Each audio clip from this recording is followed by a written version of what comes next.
Hey, hello everyone and welcome to Extreme Graphics Tech. My name is Angelo and today I want to talk about a GPU that gave me a lot of happiness when it was released 9 years ago. Even though it was surrounded in controversy for a while because of the whole VRAM situation, because the card came with 4 gigabytes and they said that 3.5 were at full speed while the last 512 megabytes were a lower speed. And of course I'm talking about the GTX 970. At the time this was one of my biggest GPU buys, 9 years ago. This car is 9 years old now. This is the second one I have because the one I bought at the time I still have it, but this is in another system. It is a Zotac. So this one is an EVGA that I wanted to buy just to check at the prices and to see how well they still behave. And this is it cost me around $45. And at the time, I came from a GTX 460 1 gigabyte. So the jump from that one to this one was massive, okay, because I was going from like a middle tier going to a little bit higher, that middle high end, and I was super happy and excited. It had 4 times more VRAM, and of course I started testing so many games and cranking those visuals up, and at the time this was a really great buy. Even though people go angry about that 4 gigabyte VRAM, I never really care about too much, to be honest, because I never found that it affected me. It may have done in specific cases, but I don't know, I never really cared, to be honest. But the fact is that this car is now 9 years old, and they always say that in the PC space, if you want to keep playing new games, you have to change your computer every 2 years. That's what people say, because there is a lot of misconceptions, and also because of course people say that because they want to play always at the top graphical quality, which is if you want top quality graphic, then yes, you have to update every year or every 2 years or every 3 years, but you don't need to play at the top quality, so you can start adjusting things. So I was curious to see how this GPU will perform in modern games in 2023, and these were the results. So of course I had to start with The Last of Us Part 1 because it's one of those only next-gen games, and I wanted to see if a 9-year-old GPU could still play at decent quality. And I have to say, I am very surprised by the results. We can play this at 1080p FSR quality medium, no problems whatsoever. Yes, there is a dip here and there. You can, up the FSR to balance maybe, or lower the quality a little bit more. But I think medium is a good compromise in image quality, and I don't like going over quality when it comes to FSR for 1080p. But, you may vary it. So I am surprised, honestly, and this was a very good start for what I was going to test. Then I tested a Dying Light 2, and as you can see up there, it's going to be the exact same quality, and you're going to see that a lot in this video. However, the difference here is that we are getting almost to 60 FPS. We get around actually not 40, sorry, around 50 to 65 FPS. So yeah, it's not super stable, and you may lower the quality, or as I said before, lower the FSR to get better performance. But for me, if you have a VRR monitor with 40 Hz support and up, then you are golden. And honestly, I would prefer to play like this. I don't mind, the different or the variants. I prefer stable, but this is not bad either. Then we have Howard's Legacy, sorry, and we have the exact same story here. As you can see, we're FSR quality, medium, so it's the same combination, because I think, I'm trying to get the middle point. You always can limit the game to 30 FPS or something and up the quality or the resolution, and in these games you're going to get lower FPS than we did in the previous game. However, I still think it's a very, very playable, and you never really get under 40 FPS, so most VRR monitor are going to support 40 FPS, even if they are in a small range like 40 to 60, you can still have a very smooth experience. So yeah, this is just for me another win for the GTX 970, all things considered.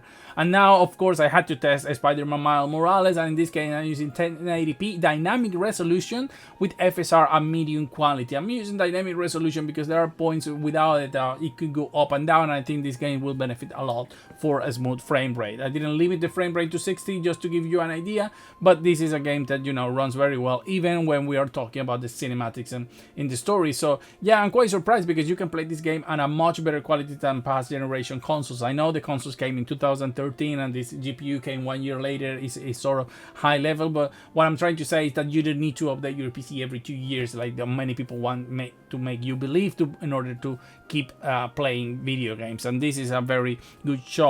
And what I was saying before about upping the resolution or the quality is something I tested with the SpiderMan, where I took the resolution a notch to 1440p, this time using IGTI instead of FSR, and then I upped the quality to high quality. And as you can see here, we're still getting a very smooth frame rate. Yeah, there is some spike here and there, but I think those are more related to maybe shader compilation or loading from the disk. But in general, it's a very good experience and with a higher quality than we were expecting from consoles last year. And of course, this doesn't have ray tracing or any of those, but it's still a very good experience for a 9-year-old GPU.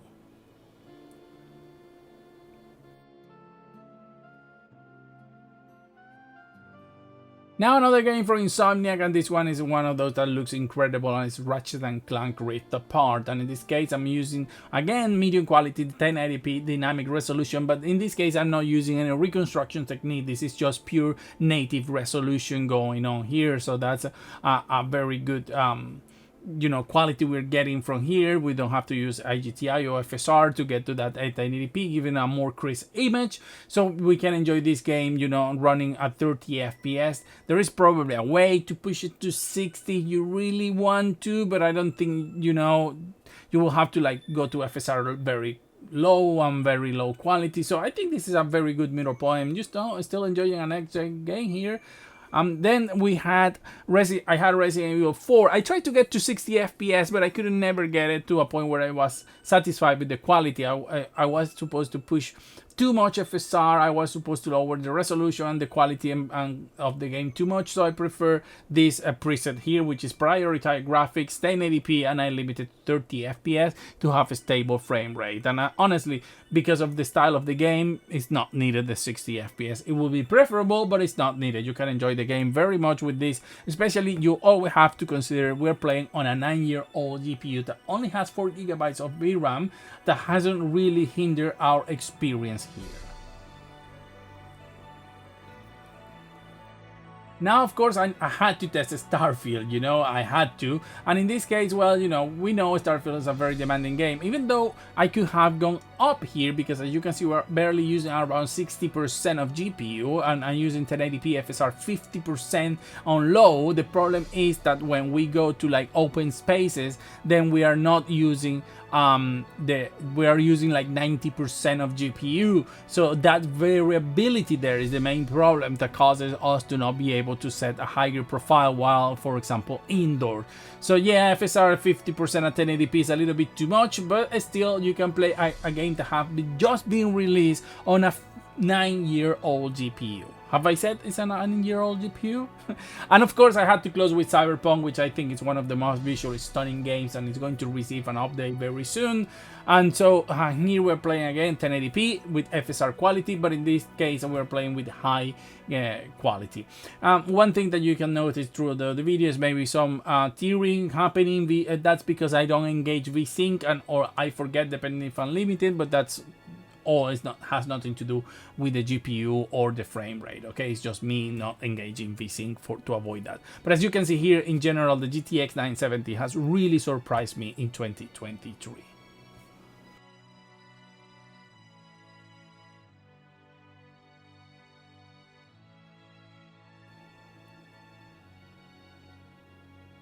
Well, as you have seen, I have to say I was pleasantly surprised. I was expecting much worse, but the fact is that most games you can play at 30 FPS with medium settings at 1080p. Yes, you have to use FSR, but you know, you could also have just play at 900p. FSR is a middle point to have that 1080p sort of quality without lowering the resolution to 900p. So that's a great achievement from my point of view. Some games you can even get to 60 FPS if you really want to. There is always that thing where you can play where maybe you prefer better resolution or better frame rate instead of quality. Some games I prefer to play at medium and 30, but maybe you can play at low and 60. That's up to you. That's the beauty of PC space. However, talking about the GTX, I have to say that being a 9-year-old GPU, you know, if you're still rocking this little baby, you can still play almost everything. Every single game I tested, it ran much better than I was expecting to be honest, especially games like The Last of Us Part 1, where I was like, oh boy, this is going to run like a 20 FPS.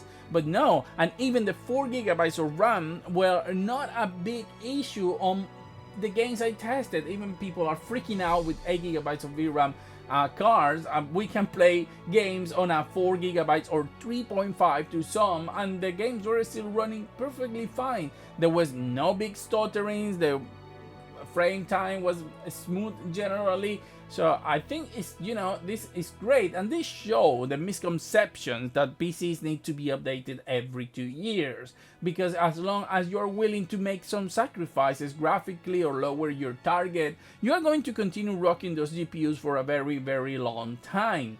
Of course, I will not last 9 years with the same GPU. I will probably change every 4 or 5 years, and that's okay, because that goes, it's probably the same cycle as a console if you're a console person or anything.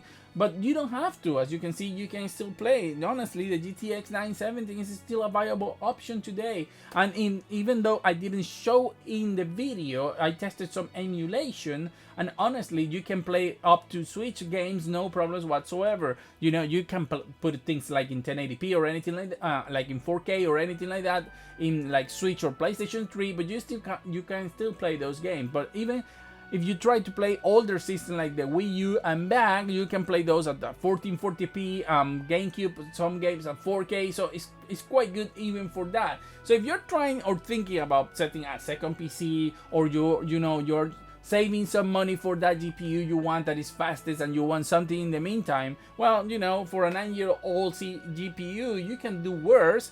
And to be honest, depending on the price, it could be a steal. I got this for like $45, which I think, you know, NVIDIA is always on the more expensive side when it comes to use GPUs.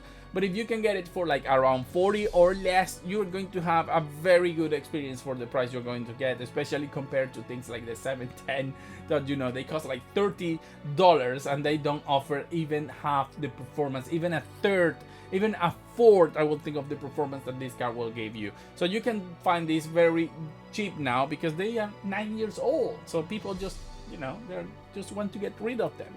I'm not going to get rid of them because I just love this card.